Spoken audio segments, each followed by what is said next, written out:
I'm hoping it's working. That's a great way to start it. Hey everybody, hope it's working. Is it? How would we know? It's ticking by 16 seconds, so I'm assuming it's working.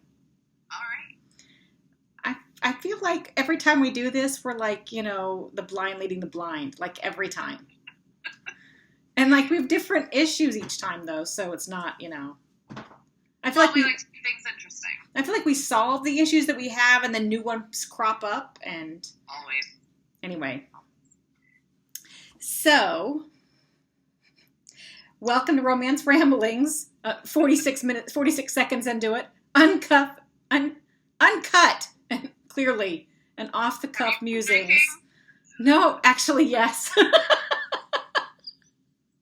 Lucky. Only a little bit. Okay. We're going to try this again. Welcome to Romance Ramblings, uncut and off-the-cuff musings with Ava Stone and Jerrica Knight-Catania. Hey, how are ya? What is that? Oh, I'm happy to talk to you. Me too. It's been since last time. Wait, that's the last time we talked? Yeah. I mean, we message and stuff every day, but actually seeing you face to face and talking to you and hearing your lovely voice, I think was the last time we did this. Oh, well, we should do it more often. We should, but you never answer my calls, so that's a problem. Well, you've stopped calling me, just so you know. Because you never answer my calls. I'm not an idiot. I don't keep doing the same thing over and over. What? Doesn't mean I don't want you to try. I like rejecting you. Why have you denied me this pleasure? Okay. So you might wonder why I'm wearing a green baseball cap backwards today. I am wondering. Today at work was Spirit Day, and it was Hat Day. So I've worn a hat all day long, and so my hair is not appropriate to be without a hat. But it looks silly, I think, with the hat on like this, because then you can't really see my face. Oh, but it's cute. It's for my son. What if you turn it slightly sideways? No. That's the worst ever. It's just going to be, like some kid from 1995. Okay. You totally look like 1995. You need an oversized rugby. Yeah. Yeah. I don't have one. But 95 was a good year. You know why? Tell me. I had not yet met my ex-husband. There you go. It was a good year. People look like this then. Okay. All right. I was a freshman in high school. I was not. You were a freshman in high school in 95?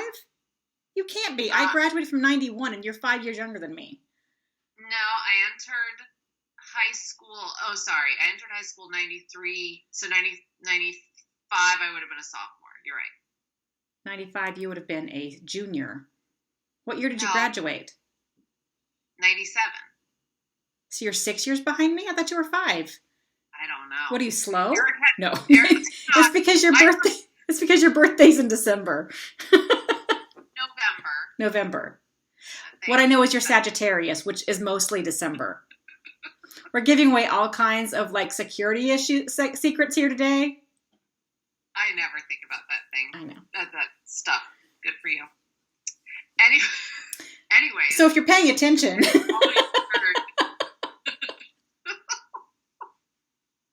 I do not live at 321. We need the little pen, on the Men in Black. Yeah. I think that was 95, wasn't it? Okay. I think it was too. Okay, so we asked a couple questions on Facebook about what would you want to ask us. We have a couple of questions that were posed.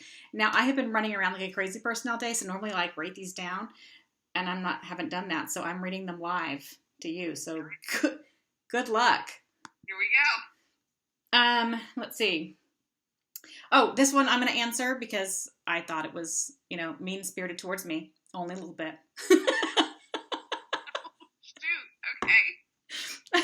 Amy Davidson she says, I saw Caroline's book is finally coming. That was going to be my question. But now you've answered it and fulfilled my greatest wish. I guess my question is then, what took you so long? Yeah, that is directed at you. And it's a little mean. What do you think took me so long, Jerrica?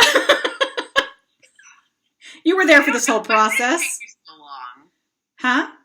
What did take you so long? I think it was because I'd known them so long and a lot of people were vested in these characters, and it was really intimidating to like try to write something that I thought people might not, love as much as the characters they loved before they had their story. Yeah. Wow. And I adore him so much, and it's like, if I give him a story, will he be around to cause problems in other books? Like, it would be losing him in that way. That's a good point. So I think I've done it in a way where I'm not going to lose him. But that's a whole other story. Which some of my beta readers are already asking those questions. I'm like, oh! It took me this long to write this book. Okay. So it's a great book. So congratulations. Thank you. That's tomorrow. Actually, that's like in 3 hours, midnight. Pam Spalding, and I will butcher her name. I'm so sorry, Pam.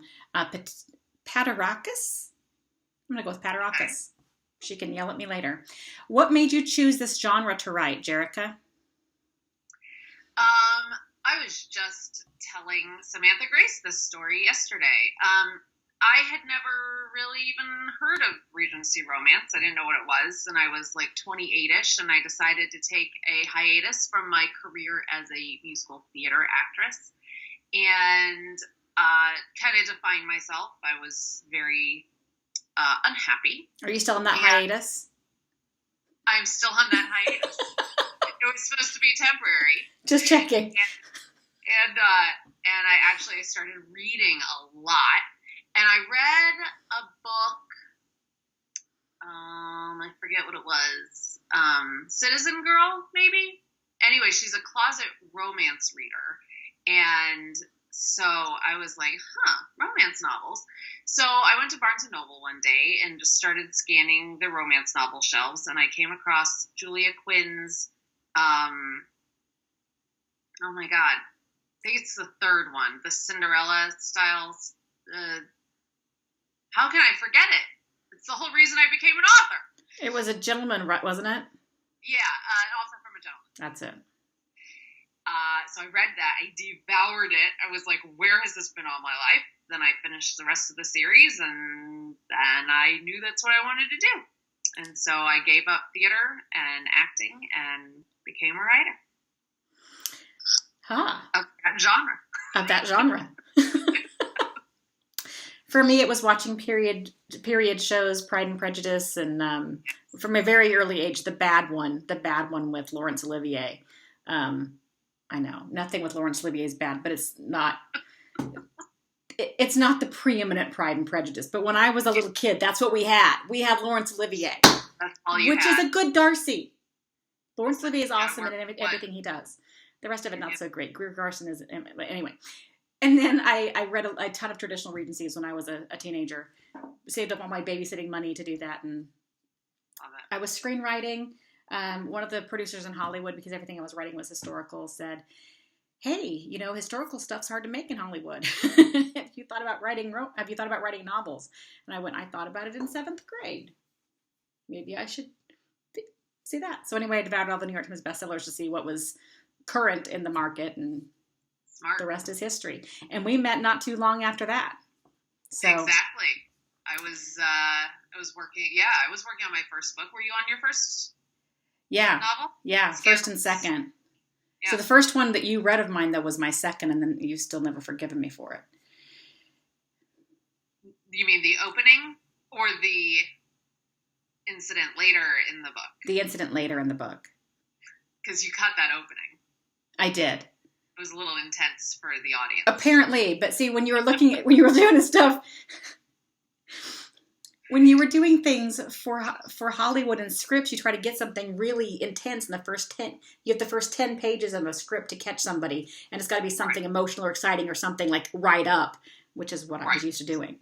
Apparently, it was a little too intense for some people. Wimps. That's all I'm going to say. Okay. Okay. Next question. question. Bobby Sue Brown says she's a huge fan of the Haunting of Castle Kevner books. How do we come up with the idea to write these books?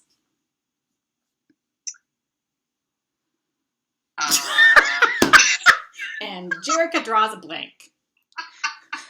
Were we in New Orleans talking about something haunted? No, that was the Marisden Castle books was where we decided on that. I mean, I guess they're kind of connected, and they're both haunted regencies, but it was Jane Charles and me. We just hooked you in.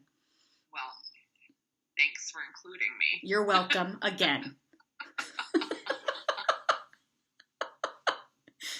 No, it was one of those like group, messagings where you guys are like, "Hey, I have an idea," and the other one's like, "Oh, great, what is it?" And then like 350 messages later, you come in and say, "I can't read any of this. What do I need to know?"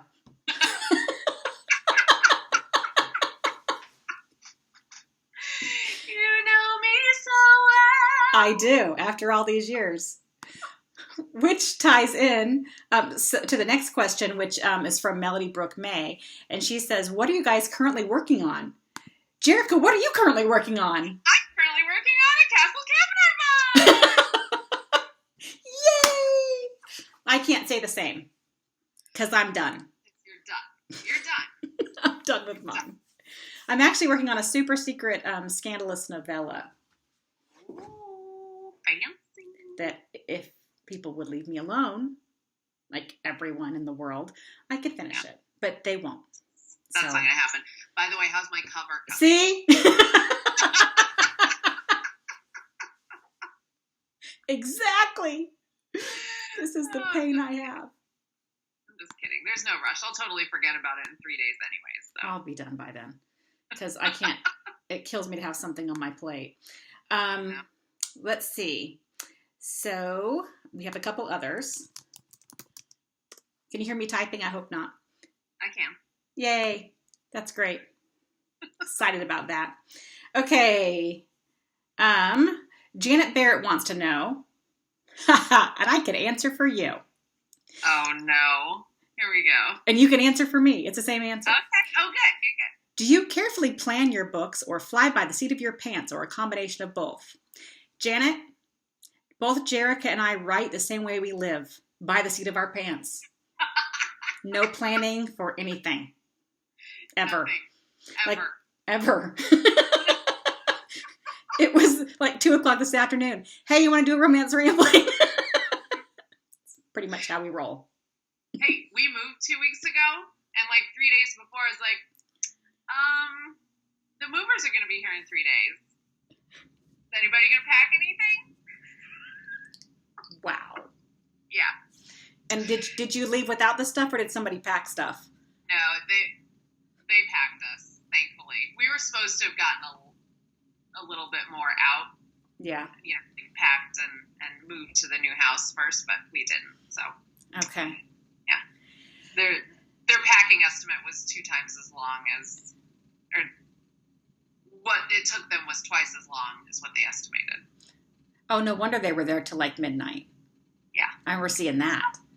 And I was like, why did you hire slow movers? Now I know that they were just doing your work. It was 12 hours, 9:30 to 9:30. We were like, oh my God. Wow. Yeah, it's crazy. Okay, anyways, next. Okay. Diane DeLuna asks, when creating a series, do you always know which characters will continue the story, or do they come to you as you are writing?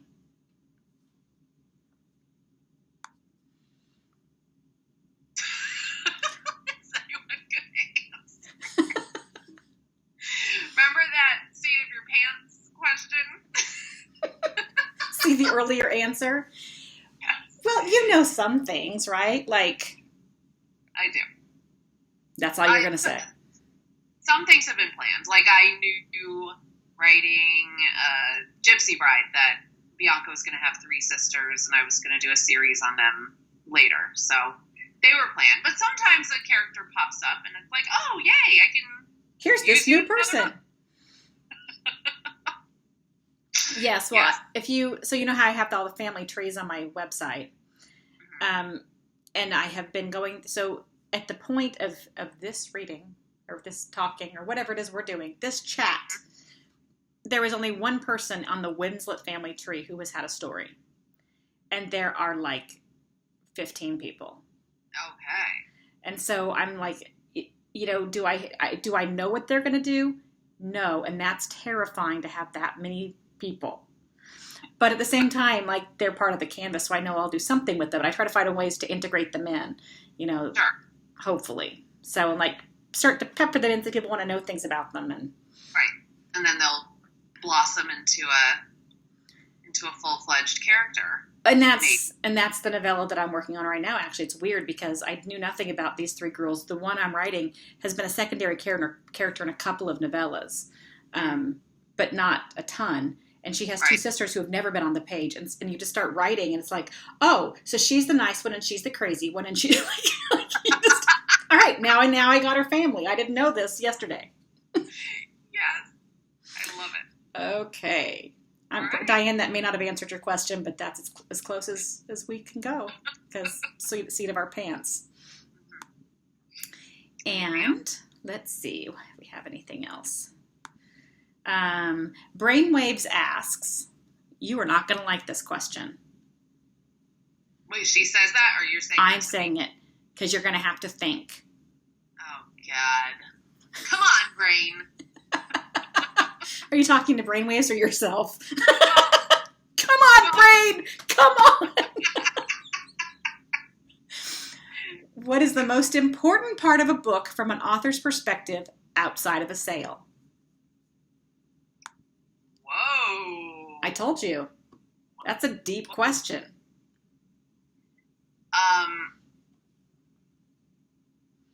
I would say that making a connection with the reader is the most important part. Are you sucking up to Brainwaves? No, that's how I feel here, Ava. So, for instance, and yes, I'd like more people to buy this book, but Learning to Live did not sell terribly well, but the messages I got from that book, the emails and the Facebook posts and stuff, and the reviews were things like, you know, this made me cry, this was such an emotional book, this was so well done, it took me right back to when this happened to me, and that was very important for me, and so I hope to always connect with at least one person out there. I hope one person connects with the book. Yeah, I don't care about that. Bottom line for Ava. No, not bottom line. But for me, the most important aspect, I think, is pleasing myself. I feel like if I'm not pleased with the book and the characters and what's going on, then I don't feel like anybody else could be, because I haven't given myself to that, if that makes sense. So it may be what you're saying, but I'm focused on me because that's what I do. Well, and I think that's a good point. I don't think anyone else can make a connection unless I make a connection as the author. So I think that's a very good point. We have to be invested as authors too, or else no one's going to connect. Okay. And that is aside, just as a strange little thing here, and I'm not going to say the name of the book. Okay. Because I don't want bad reviews, people. Okay. There is one character that I wrote, a heroine. I have no idea what makes her tick. None. I finished her whole book. I do not get her from page 1 to the end, like, at all. I do not get her at all. And Jane Charles always says to me, she's my favorite character you ever wrote. What does that mean? What does that mean? You know what's funny? Do you feel the same way about the This is what's funny. Sometimes in theater, and it was always funny to watch other people because you yourself. So I would sing a song that I'd be like, oh man, this is my song. This is my jam. I'm feeling this. I'm so tapped into the character. And then crickets. You know what I mean? Like, nobody would say anything. Be like, oh, good job tonight, you know, and it would be like lame. And then I'd have performances where I'd go out and I'd totally phone it in. I'm like hungover from the night before. I don't know where I am. And people are like, best ever. That was your best performance. I've never heard you sing so well. I've never seen you so connected. And you're like, what? Right.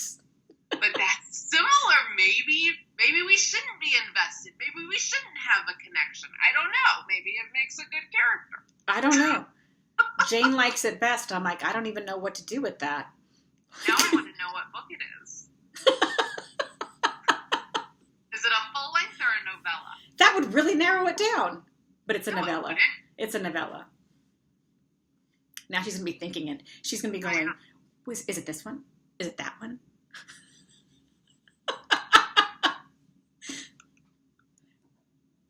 I have an inkling, but I'm not going to say. Okay.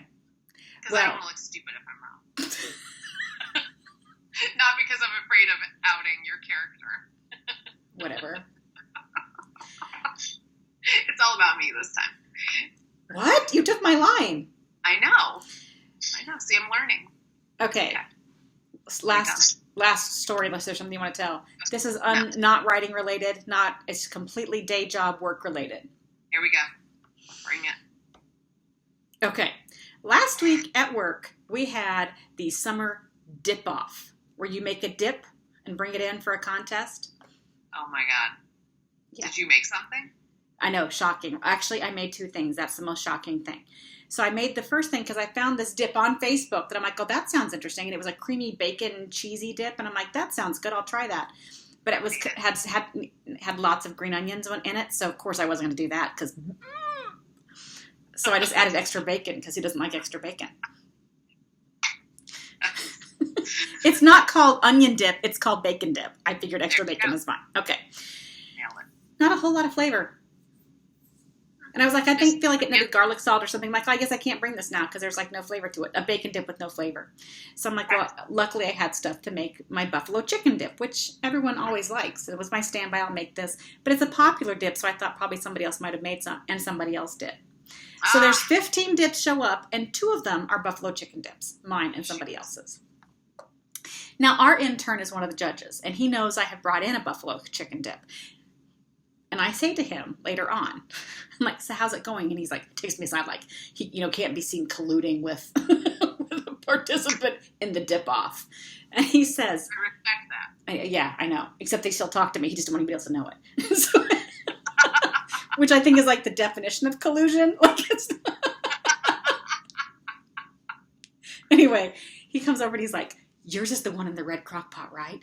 And I said, no, mine is in cream. And he's like, oh, I mean, yours is good too. I was like,